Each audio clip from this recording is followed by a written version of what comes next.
S'il y a un truc que je dois dire par rapport à Nanatsu no Taizai en ce moment, c'est que c'est clairement en deçà de la satisfaction que j'ai avec Maggie ou avec One Piece. Ça c'est clair et net. En revanche, il y a quand même encore des trucs qui m'accrochent à ce manga, et notamment les personnages évidemment, l'histoire dont j'ai envie de connaître l'issue finale. Et il y a aussi le fait que dernièrement, dans les chapitres dont je vais faire la review à l'instant, il y a des éléments qui m'ont bien plu, et qui franchement méritent de continuer justement la lecture avec la même intensité. Même si je trouve que par moments, les choses sont traitées de manière à ce que on soit pas vraiment autant investi que dans d'autres mangas où les choses sont plus sérieuses. Là, j'ai l'impression que, voilà, comme je l'ai très souvent dit pour Nanatsu no Taizai, on prend un peu les choses par-dessus la jambe, si vous voulez, que c'est un peu genre, ouais, il y avait des démons, mais on les a niqués, c'est bon, on peut faire la fête. Et voilà, je trouve qu'il n'y a pas assez de douleur et d'efforts ressentis à travers les différentes épreuves par lesquelles doivent passer les différents protagonistes. Mais enfin bon, les gars, c'est aussi le rythme du manga qui veut ça. Donc, soit on continue, soit on s'arrête. Et moi, je décide de continuer. C'est pour ça que l'on va faire la review, chers amis, du chapitre 195 au chapitre 201. Vous êtes prêts? Ça va être long. Enfin, j'espère pas en fait. Allez, on y va. Allez, on y va tout de suite, maintenant. Review.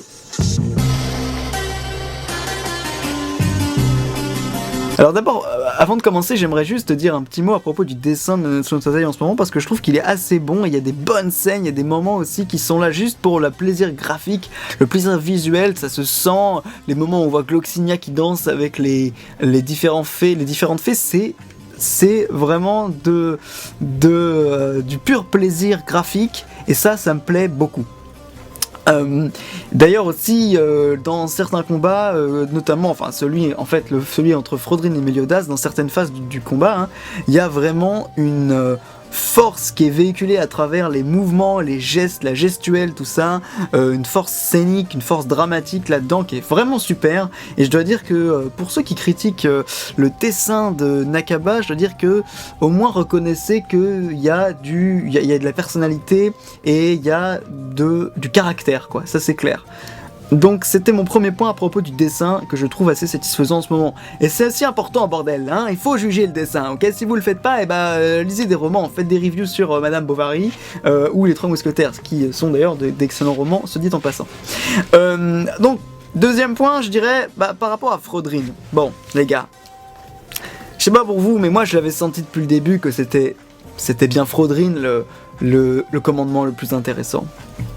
On a un personnage intéressant, qui a du corps, voilà, qui a du caractère, qui a eu des vraies scènes. Parce que, vous allez me dire, parmi les commandements, ceux qui ont eu un vrai traitement, c'est qui? C'est Galan, voilà, on va me ressortir celui-là. Mais Galan, je regrette, il a été un peu précipité, le gars, il s'est transformé très très vite en comic relief, et c'est un peu dommage, même s'il avait... Au final, je veux dire, c'est l'un de ceux qui effectivement se démarque le plus parce qu'il a ce côté un peu... Il a une personnalité qui est très marquante et il a une scène d'introduction qui est quand même assez... On l'oublie pas, quoi, c'est mémorable. En revanche, je dirais que par rapport aux autres, évidemment en excluant Estarossa et Zeldris qui semblent être un peu des protagonistes au sein des méchants, mais tout de même des protagonistes, je dirais que parmi eux, ensuite, il n'y a pas eu vraiment de scènes qui permettaient donc de démarquer, de vraiment... donner l'impression qu'on avait affaire à des personnages pleins et complets. Je trouve pas. En l'occurrence, par contre, avec le petit Frodrin, qui n'est même pas un commandement, je trouve qu'on a beaucoup plus d'émotions et on le comprend beaucoup mieux que n'importe quel autre commandement qu'on a pu voir auparavant. J'en veux pour preuve que là, le moment... Autant, même le combat avec Frodrin, tout ça, avec Dreyfus, tout ça, bon, c'était bien, mais toute l'introspection qu'il a face à Meliodas, le moment terrible et déchirant qu'il a avec Griamor et qui montre qu'il a une espèce d'attachement, quoi. Qu'il a eu un attachement qui s'est établi, construit, qui a grandi envers Griamor. Et c'est génial. Enfin, je veux dire, franchement, c'est super, quoi. Ça donne une espèce de souffle à ces personnages qui auparavant donnaient plutôt l'impression qu'ils étaient plus des punching balls, quoi, qui servaient juste à être des méchants pour être des méchants. Et là, Là non, là on a un vrai personnage qui a une vraie scène dans laquelle on peut vraiment retrouver quelque chose, quoi. Il y a quelque chose là-dedans, et ça me plaît beaucoup, j'aime bien. Et puis aussi, je dirais que la façon dont il se fait tuer par Meliodas de manière assez brutale a tendance justement à bien mettre en valeur justement l'aspect un peu plus maléfique que semble arborer notre ami Meliodas. Même si je trouve de ce point de vue-là, et c'est mon deuxième point, que c'est un tout petit peu exagéré. C'est-à-dire qu'on est un petit peu trop dans je suis méchant, regardez, j'ai des sourcils froncés. Je veux dire, bon. C'est-à-dire que pour moi, je vais vous dire un truc, Meliodas est tellement peu expressif que quand il s'agit de le faire méchant, c'est tout l'un ou tout l'autre. C'est-à-dire, soit il est neutre, soit il est hyper méchant avec des sourires narquois, une expression bien vicieuse. Enfin bon, je veux dire. C'est un peu exagéré, je veux dire. En revanche, par contre, ce qui n'est pas exagéré, ce qui je trouve fait assez en nuance, c'est les relations qu'il semble avoir avec surtout Ban, en fait. Je veux dire Ban et Escanor, mais Escanor aussi à un moment. Je m'explique. Il est beaucoup plus violent dans ses paroles, dans ses rapports avec les autres. Avant, la violence entre Ban et Meliodas, elle existait, mais c'était une violence bon enfant, c'était une violence entre garçons dans la cour de récré, quoi. Et là, les coups qu'il lui donne ont l'air vachement plus violents, en somme. Enfin, plus... Ouais. Je me fatigue. Oh là. Non, c'est pas bon, ça. Beaucoup plus agressif et beaucoup plus gratuit, je trouve. Donc... Bon, encore une fois, on a bien compris que c'était pour montrer qu'il y avait un changement, c'est le Meliodas 2.0, donc bon. Mais tout de même, c'est intéressant à être noté, et je trouve que c'est bien aussi de nous montrer que dans le regard de Ban, il y a un doute, hein, il y a un doute clairement. Il y a un doute sur son ancien ami, son ancien compagnon d'armes. Enfin bref, voilà. Donc ensuite, troisième point, je dirais, par rapport à Hauser, le fait qu'il devienne le nouveau chevalier... le nouveau chef des chevaliers sacrés, je ne sais vraiment pas pourquoi. Sans doute parce que Nakaba se disait merde, ce perso il a pas vraiment d'utilité, il a pas vraiment de démarcation par rapport aux autres. Je vais le faire chef des chevaliers sacrés, hop, comme ça il aura un truc à faire dans le manga. Honnêtement, je l'aime bien Hauser, hein. Franchement je le déteste pas, mais il est quand même pas. Enfin voilà, ça faisait pas beaucoup de sens qu'il soit lui-même chef des chevaliers sacrés. Je trouve que c'était un petit peu trop. Puisque justement t'es le mec qui a pas le sens de responsabilité et que t'es un peu un espèce de jeune de jeune sot, quoi, de jeune fou fringant, et voilà, tu vas être le chef des chevaliers sacrés avec toutes ses responsabilités et tout ça. Je veux dire, what? Non, mais pourquoi? Ça fait aucun sens. Et me dites pas enfin je sais pas, je veux dire, quand ils sortent l'argument du style oui tu t'es bien battu et tu as su garder ton calme, ça a été le cas pour tous, pas beaucoup plus Hauser, enfin je veux dire, je vois pas en quoi lui plus que d'autres. Enfin peut-être vous allez me sortir des éléments du manga dont je me rappelle pas, enfin peu importe, mais bref.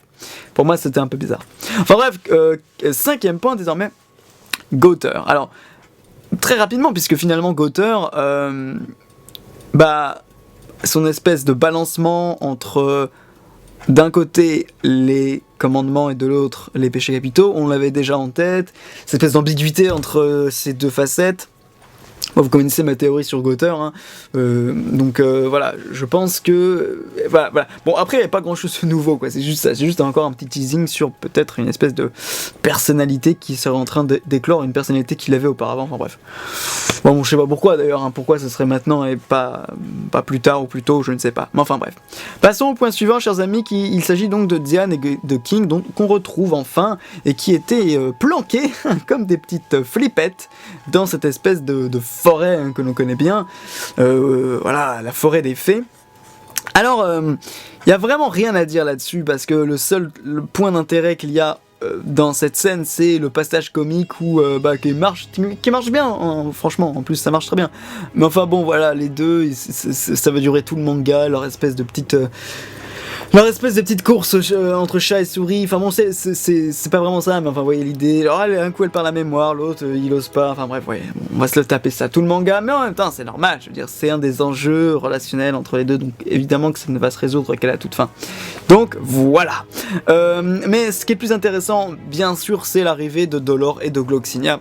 Ou devrais-je dire Drôle et Gloxinia, hein, son nom c'est Drôle a priori. Mais enfin bon, moi je préfère l'appeler Dolor, et puis je préférerais même peut-être l'appeler Balor finalement, c'est encore plus stylé, ça sonne mieux. Mais enfin bon, bref. Donc Dolor et Gloxinia se pointe comme ça, et c'est un des points les plus intéressants finalement des chapitres, puisqu'il nous révèle sans nous révéler qu'il y a vraiment anguille sous roche quand il s'agit donc des commandements. Tous n'étaient pas des démons, enfin ça semble vraiment... On le savait, enfin on le sentait, on l'avait bien vu qu'il y en avait un qui était une fée, il y en avait un qui était un géant, et on voyait bien que c'était pas normal, pourquoi ce ne sont pas des démons, ça ne fait aucun sens.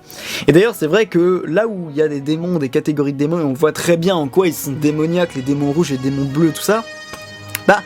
Les 10 commandements sont assez bizarres. Galan c'est plus une sorte de cyborg à la Générale Grievous, Gloxinia et Dolor respectivement fées et géants, Manspit et Derrieri ont des côtés très humains de la même façon que Zeldris et Starossa ressemblent beaucoup à s'y méprendre, hein, Meliodas petit et Meliodas jeune, enfin Meliodas jeune et Meliodas adulte respectivement, et enfin Meliodas adulte pour peu qu'il ait existé, puisque finalement c'est que sur les affiches qu'on a cette image là, mais enfin bref vous voyez l'idée, et puis sinon bah il y a ouais Manspit et Derrieri, moi Manspit il a un peu un style de vampire tout ça, enfin bref vous voyez, bon il n'y a pas vraiment de mec qui ressemble vraiment à un démon avec des cornes, une queue fourchue, enfin bref vous voyez l'idée, c'est un peu bizarre depuis le début, et en fait, là, ils ne font que confirmer sans confirmer, et je trouve ça bien, parce qu'ils diluent un peu le message, ça reste secret, ça reste mystérieux, et on aura très certainement une révélation de dingue, parce que je m'attends vraiment à un truc de ouf, parce que là c'est vrai que c'est tellement mystérieux cet aspect-là des 10 commandements,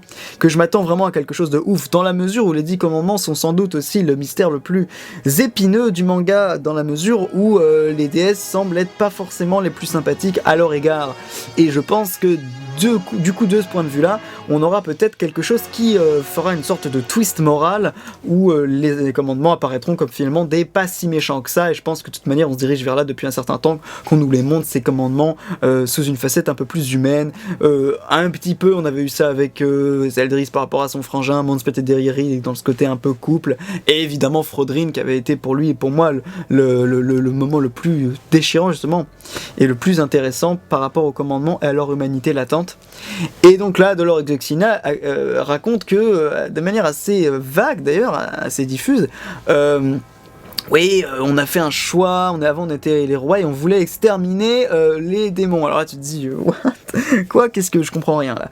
Et c'est vrai que ensuite, donc après, se développe la chose et on retourne dans le passé grâce à une espèce de technique, une sorte de technique de druide d'ailleurs qu'emploie donc Dolor, et qui permet donc de faire vivre le passé à travers donc les corps de Gloxinia Dolor par nos amis Diane et King. Et c'est très intéressant parce que ça nous projette dans une époque qui fait un peu penser à un passage obligé de tous les shonen, c'est-à-dire le gros flashback où on apprend vraiment tout ce qui s'est passé dans la Grande Guerre, vous voyez l'idée est comme ça un peu.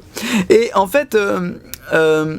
là, ce qui est intéressant, c'est que on n'a toujours pas de réponse. On n'a aucune réponse. En fait, moi, je nage dedans. Je suis là comme ça. Je suis d'accord. Alors, ils sont dans le passé, ça, mais je ne comprends rien. Et en plus, après, on voit Elisabeth qui en forme une forme. Enfin bon, si, on s'en doutait un petit peu vu que c'était déjà une apôtre des déesses. Bon, ok. Mais même, c'est très confus. Et en plus de ça, on a un moment, ça c'est le dernier point de ma review, nous avons Karmadios, la traîtrise. Alors encore un commandement qui sort de n'importe où. Alors la traîtrise, je sais même pas d'où ça sort, pardon, hein, mais bon. Moi j'aurais aimé que ce soit un peu plus, vous voyez, un peu plus rigoureux dans l'utilisation de ces concepts-là, mais bon, on s'en fiche, c'est pas très grave au pire. Et puis, bon, il y a pas beaucoup de commandements non plus. Alors s'il veut faire des myriades de personnages, Nakaba, il est obligé d'inventer à bout d'un moment. Mais là, ce gars, on l'avait déjà vu parmi les commandements, aux côtés d'une espèce de sous-Gloxinia, previous Gloxinia, on va dire, hein, qui ressemblait un peu à une sorte de mouche à grosse tête. Et derrière, il y avait un autre mec très énigmatique qui était une espèce de vampire chelou. Je dis vampire parce qu'il ressemblait beaucoup à Israf, le roi des vampires, rappelez-vous. Mais enfin bref, une espèce de gros mec barbu, mais c'est un détail. Mais rappelez-vous de cette espèce de mec là, avec cette espèce de casque comme ça, ces 3 rangées de bras, qui me font d'ailleurs penser que c'est sûrement un géant d'une ancienne génération, hein. Les géants de la génération de Matrona et de Diane ont un seul bras, enfin une seule paire de bras, pardon. Les géants de l'ancienne génération ont 2 paires de bras, et les géants de la génération encore d'avant, ils en ont 3, voilà. Putain, j'espère que on va pas retourner genre 500 ans auparavant, parce que pour Nakaba ça va être compliqué pour les dessins au bout d'un moment. Et donc par rapport à Carmadios, eh bien il semble vraiment très remonté, et il parle des déesses avec un ton très très en colère, et ce qui me fait penser que lorsque on avait eu Frodrine face à Méliodas, eh bien il avait eu une remarque très intéressante qui était que Frodrine avait dit à Méliodas: mais tu as trahi les démons, et moi j'ai encore ma fierté de démon qui coule dans mes veines. Ce à quoi Méliodas avait répondu d'une manière très dédaigneuse et méprisante que c'était même pas un... Enfin que en gros voilà, que lui s'en foutait complètement. Mais là en fait le truc c'est que bah là, on a des concepts qui sont vraiment plutôt droits et justes. La fierté des démons. Alors qu'on a de l'autre côté la traîtrise, et aussi quand on avait eu Denzel et Nerobasta, on avait eu cet aspect très très très louche quoi de la part des déesses, le côté un peu très la grande traîtrise, voilà, les déloyales quoi. Et ce champ lexical de la traîtrise qui s'attribue aux déesses est vraiment très curieux, je trouve.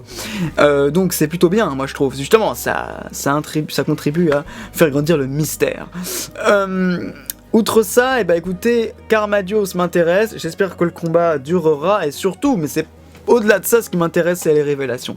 Je veux des révélations intéressantes, et donc les amis, c'est ainsi que nous allons nous quitter. Nous avons donc rattraper notre retard sur Nanatsu no Taizai. Dites-moi ce que vous avez pensé de tous ces chapitres, et en attendant, est-ce que vous voulez que je fasse des reviews de... Oh, c'était même pas la peine, j'ai vu les petits chapitres là, 200.1, 200.2, 200.3, bon, pas vraiment besoin de faire de review là-dessus, mais ouais, donc bon, bah dites-moi ce que vous en pensez, et chers amis, donc il ne me reste plus qu'à vous dire, portez-vous bien, lisez des mangas, voilà, forgez-vous votre avis, et on se retrouve la prochaine fois pour le chapitre... Enfin... Au plus tôt, j'espère, le chapitre 202. Allez les amis, ciao.